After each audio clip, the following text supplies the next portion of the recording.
Well, well, welcome back, my friends. I'm here to give you guys my out of the movie theater review of Star Wars Episode 1, The Phantom Menace. The movie that starts the entire Star Wars saga, which came out in the year 1999.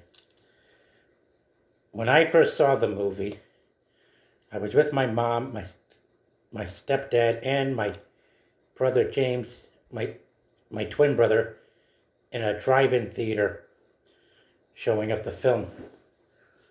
I kind of felt a little nervous about back then I felt nervous on seeing the film. And I think I do recall some spoilers. I do recall Josh having spoiled some bits of the movie to me right before I saw it.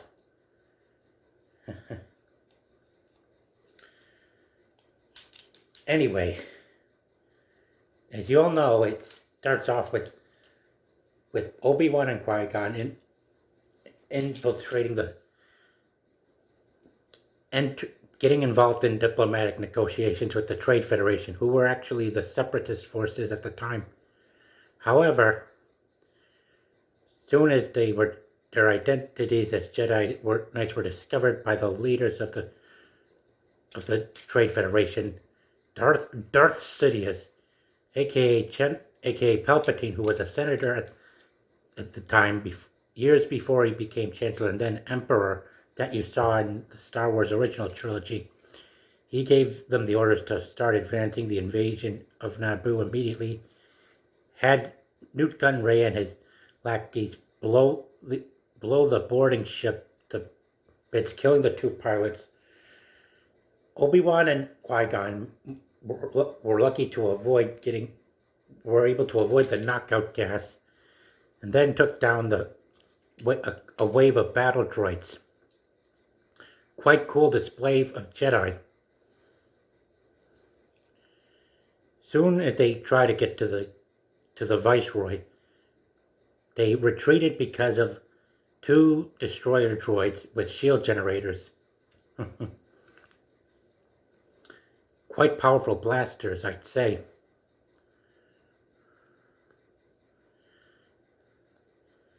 They were lucky to flee through the ventilation shaft and on board one of the Trade Federation landing ships that landed on Naboo.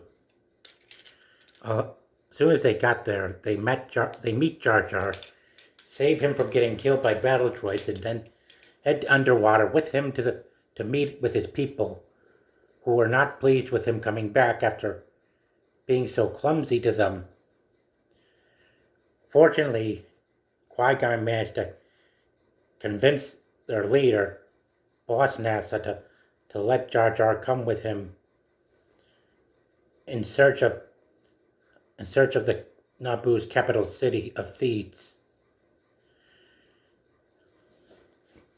Soon as they arrived, they rescued the Queen and some of her servants and fighters from the battle droids that were escorting them to prison camps. Once they got to the hangar, Qui-Gon and Obi-Wan fought off the next wave of droids, giving the Queen and her escorts the chance to board one of the spacecrafts inside the hangar. They got away with the Jedi, past a blockade of Trade Federation control ships that almost got them knocked out, but it was all thanks to one little droid that we all know and love, that we've seen from the original trilogy, who makes his first appearance in this one, R2-D2. Yeah, that's one way to bring him into it, along with 3PO, who we get to see on Tatooine once Qui-Gon, Obi-Wan, and the Queen arrive, landing their cruiser out in the deserts of Tatooine, keeping their distance from the city of Mos Eisley. Next up, you have, as soon as they get to the city, they meet Anakin Skywalker inside a parts shop where they can't seem to afford where their Republic credits cannot be accepted by the inhabitants of Tatooine. Soon as they were welcomed in by Anakin, they learned of pod racing, which they had to put their bets on to win win enough prize money and credits to afford the parts they need for the ships. Anakin is quite a man. The little boy who played Anakin back then, he has quite the ego and the pride, you see. That's what you would expect from a child an RPG child. Man, the pod racing scene I seem to like the most. Because of all the different colored pod racers, get different size, different variants, different shapes and forms. Wow. 2 of the pod racers of Boba takes out were green, which is kind of a pity. Which makes me wonder, who knows? Heck, I don't even know why we only got Sebulba and Anakin's pod racer in the official 3.75-inch action figure lineup anyway. When we could have also gotten Gasgano, Tito Pekinese, and Odi Mandrell. Hell, even Mars Guo. And Eldar Beetle. Of course, Anakin won simply by keeping Sebulba occupied long enough to send him crashing into the rocks, as well as disable the power coupling to his cockpit right before he crosses the finish line and won. Sadly for him, he was only allowed to leave with Qui-Gon on Watu's behalf. Of course, due to some of the ongoing transmissions that was sent to Obi-Wan and the Queen from the governor of Naboo, Darth Maul was able to trace the Jedi to Tatooine. And from there he had sent recon droids to intercept them. And it was right at the moment where Qui-Gon got to make his concessions that the recon droids found him. And for that, Darth Maul pursued him. And before Qui-Gon and Anakin could board the cruiser, Anakin dropped just in time when he was tired out, and then Qui-Gon engaged Darth Maul while the boy made it onto the ship. Soon as the ship took off, so did Qui-Gon when they got him on board just in time, leaving Maul behind to report back to Darth Sidious. And Darth Maul is precisely who the Phantom Menace actually is. And that's why he is actually the main villain of the film. Even though he was not the leader of the droid occupation or the Trade Federation, he was the main villain because he is the Sith Lord who reveals himself to the Jedi. Wow. Alright. Next up, soon as the Jedi and the Queen get to Coruscant, Qui-Gon and Obi-Wan inform the Jedi Council, led by Mace Windu, Ki-Adi-Mundi, and Master Yoda, who we all loved from the original trilogy. We got to see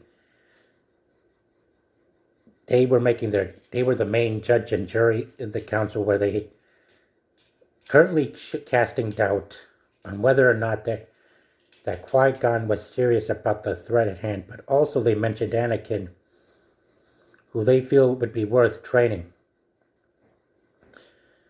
And anyway, in the Senate, Queen Amidala was with Chancellor Palpatine, who was, unbeknownst to her, the Sith Lord Darth Sidious, who later in the franchise becomes the Emperor of the Galactic Empire, where they suggested that they would oust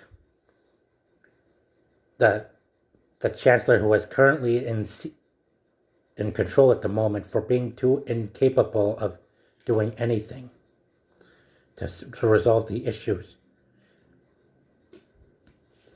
Soon as Anakin meets up with Master Yoda, Mace Windu, and Ki-Adi-Mundi, they were testing him to see how good his knowledge of the Force was. Sure enough, they were remarkably incredible, but they do fear that worse would come out of him, as Yoda warned that about the consequences of what his fears of losing his mother would lead to. He says, fear leads to anger. Anger leads to hate, and hate leads to suffering. Yeah, that's exactly right. Heck, and I'm even wearing this shirt, and I wore this shirt right here where Luke was battling Vader in Empire Strikes Back. Anyway,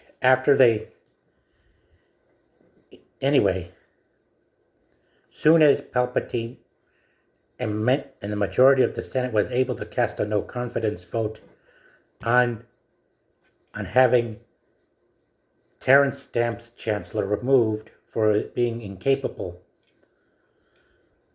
Senator Palpatine stayed on Coruscant to run for election, while the Queen returns to Naboo to help save her people from the Trade Federation. Soon as they returned to Naboo, Jar Jar went back to his city to discover that his home was vacated of his people. He knew where they were, and he brought them right to their sacred on-land hiding grounds, where they find Boss Nass. And it was right from there we get the plot twist from Natalie Portman. Natalie Portman's character, Padme, the girl who went with Qui-Gon into Mos Eisley in search of engine parts. She reveals herself right at that moment to Boss Nass and the Gungan army as the real Queen of Naboo, that she was hiding all along. Yeah. And then by showing respect to him, that she and her people would not be any stronger than the Gungans, they were able to get the Gungans to cooperate with their begging for help. And they agreed. Soon as they got as many troops out of the city to rally with them in the forest, Maul arrives on Naboo to meet with Viceroy Gunray, and where Darth Sidious gives them the order to have their droid armies wipe out the Republic forces in the vicinity. Soon as the groups dispersed, the Gungans went into the open fields to engage the droid army with all their might, while Obi-Wan, Qui-Gon, Queen Padme Amidala, and her troops engaged the droids in her capital city of Thebes. As soon as they got to the same hangar they fled the planet from in the cruiser, Anakin got into one of the cockpits into one of the ships.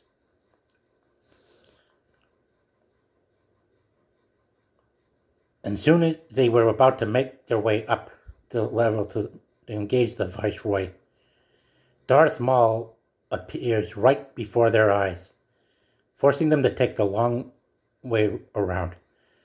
And soon as Darth Maul engages Qui-Gon Jinn and Obi-Wan Kenobi in the epic Duel of Fates lightsaber duel, Darth Maul had summoned his 3 destroyer droids to try to stop Padme and her crew from getting to the Viceroy.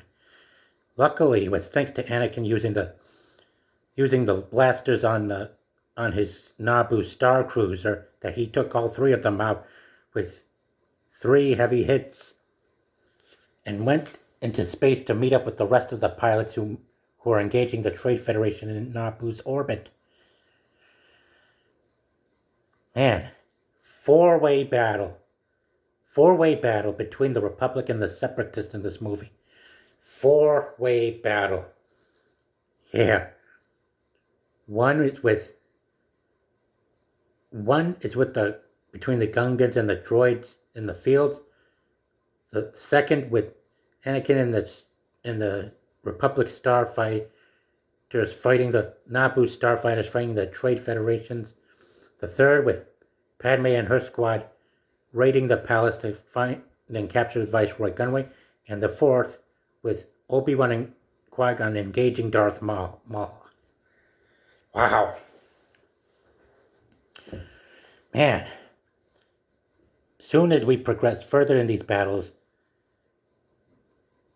there we come the moment where Qui-Gon, as soon as Qui-Gon and Obi-Wan pursued Maul further into the reactor in the trash compactor area, well, into the forbidden room of the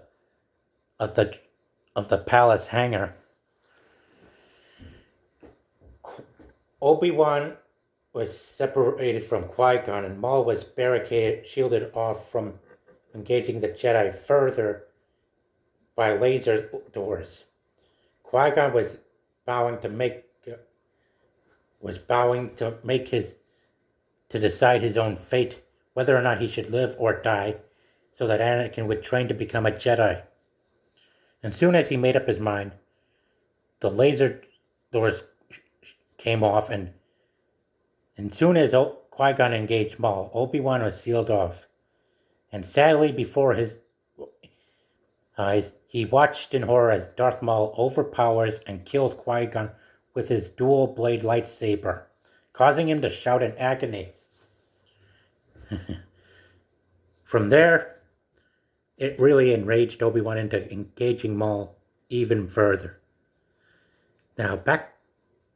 Now, soon as Padme and her squad were captured and brought to Viceroy Gunway, who was right to identify her as the actual queen of Naboo, her decoy shows up with her squad to help turn the tides around, and from there they were able to capture Gunroy and his associate. As for Obi-Wan, he engaged Maul in a serious lightsaber duel, but after he sliced Darth Maul's blade in half, Maul overpowers him, uses the power of the Force to push him almost down the pit, almost down into the big hole. He kicks his lightsaber down the hole to make it useless for him to fight back. The Gungans were willing to surrender as soon as they got overpowered by the droid army, but soon as Anakin started engaging some of the droids inside the main control ship, he accidentally fired proton torpedoes at the main reactor without realizing it.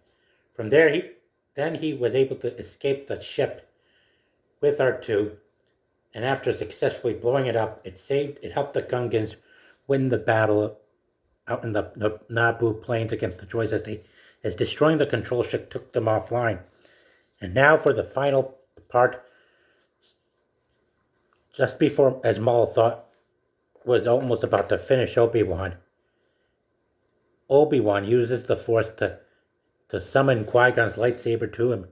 He leaps out of the pit, catches the green lightsaber in his hand, and then, using the opportunity, and with Darth Maul hesitant and curious about his intentions, Obi-Wan quickly slashes him in half, knocking him deep into the hole,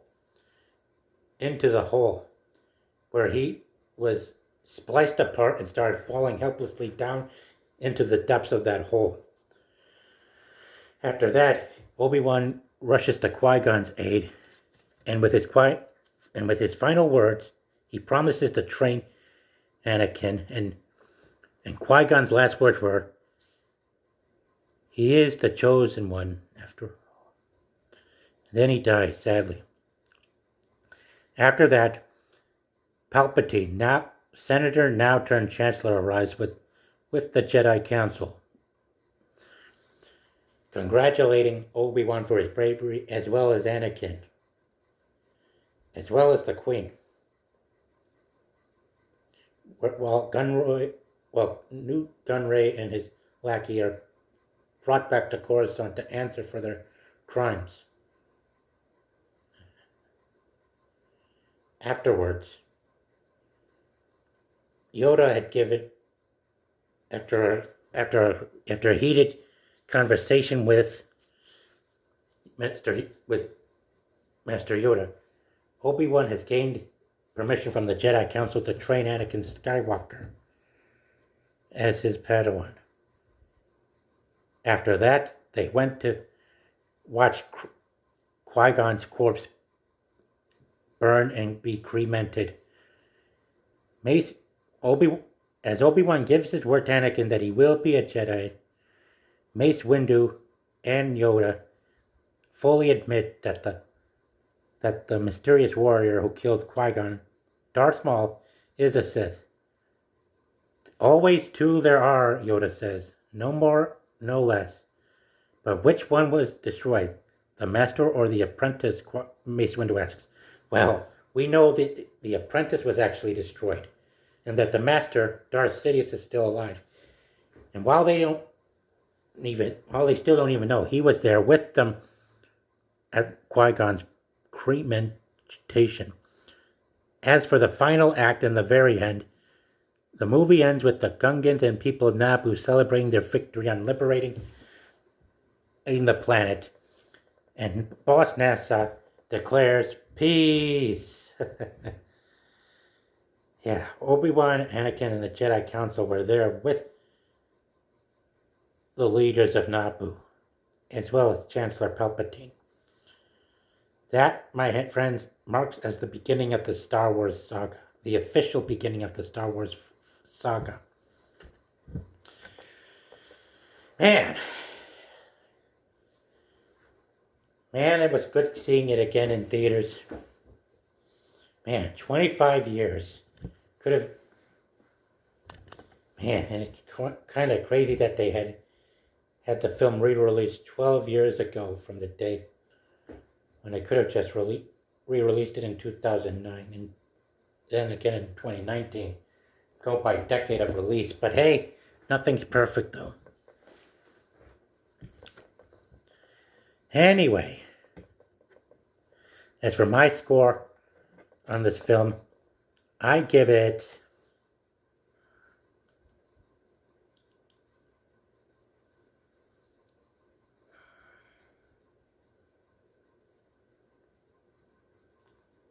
7 out of 10 stars.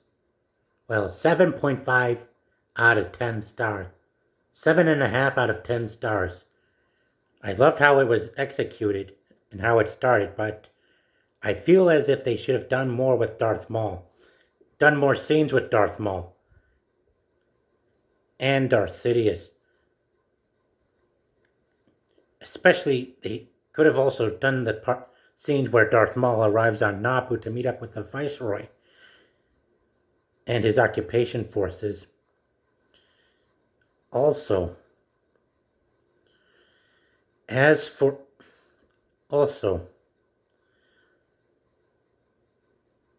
well,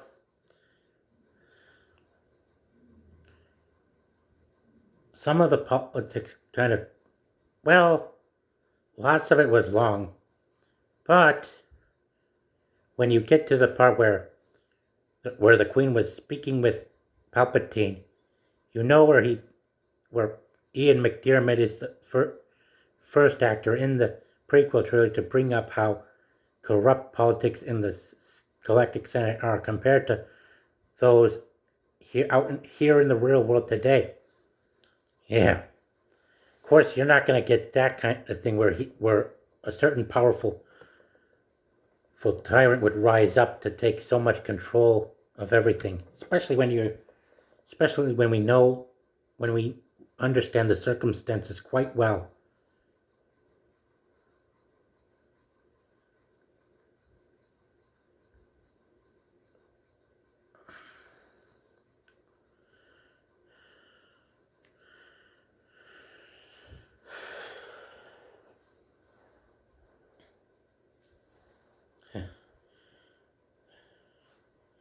Also, I didn't think it was necessary for, well, yeah. Actually, well, I'm probably going to have to, yeah, 7.7.5 out of 10 stars it is on my score. I'm the Avengers Rising. Please like and subscribe to my please click the like button if you enjoyed this review and hit the subscribe button to my channel. There's a lot more to come in the future as we progress further and further. Take care, my fellow YouTubers. May the force be with you all always.